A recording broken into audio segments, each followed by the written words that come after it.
আলু পেঁয়াজ আমদানির জন্য শুধু ভারতের উপর আর নির্ভর করতে রাজি নয় বাংলাদেশ। আমদানির জন্য বিকল্প দেশের সন্ধানও শুরু হয়ে গিয়েছে। ইতিমধ্যে 6টি দেশ চিহ্নিত করে ফেলেছে ঢাকা। তবে এখনও পর্যন্ত সেসব দেশের থেকে আলু বা পেঁয়াজ কেনার বিষয়ে পাকাপাকি কথা হয়নি, আলোচনা চলছে।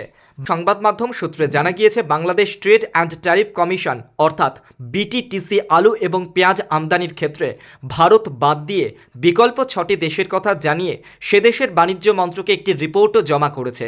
কেন এই দুই পণ্যের ক্ষেত্রে বিকল্প দেশের ভাবনা তা উল্লেখ করা হয়েছে সেই রিপোর্টে। আলু এবং পেঁয়াজের আমদানি এবং ব্যবসার সঙ্গে যুক্ত সংশ্লিষ্ট সংগঠনের সঙ্গে একাধিকবার বৈঠকও করা হয়েছে। বাংলাদেশ মূলত আলু কেনে ভারত থেকেই। বিটিটিসির প্রতিবেদনে আলু রপ্তানির জন্য ভারতের বাইরে আরও 4টি দেশের নাম করা হয়েছে, আর সেই তালিকায় রয়েছে চীন।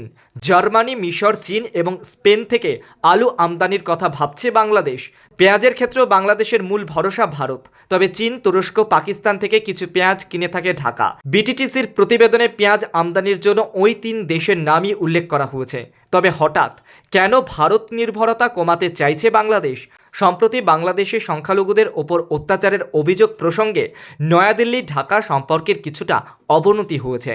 সংখ্যালঘু সন্ন্যাসী চিন্ময় কৃষ্ণ দাসের গ্রেপ্তারি এবং তার পরবর্তী ঘটনা প্রবাহে উদ্বেগ প্রকাশ করেছে ভারত। পাল্টা ভারতের সংখ্যালঘুদের অবস্থা নিয়েও কটাক্ষ করেছে বাংলাদেশও। পশ্চিমবঙ্গের রাস্তায় বাংলাদেশ নিয়ে প্রতিবাদ দেখা গিয়েছে। রপ্তানি বন্ধের দাবিও তোলা হয়েছে একাধিকবার। আর এই পরিস্থিতিতে বাণিজ্যের ক্ষেত্রে ভারত নির্ভরতা তারা কমাতে চাইছে বলে পর্যবেক্ষকদের একাংশ মনে করছে। বাংলাদেশ অবশ্য সে কথা স্বীকার করেনি।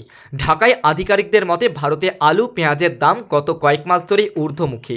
সেদিকে নজর রাখা হচ্ছে। সেসব ক্ষেত্রে স্থানীয় বাজারে দাম নিয়ন্ত্রণের জন্য সাধারণত রপ্তানিতে হ্রাস টানা হয়ে থাকে।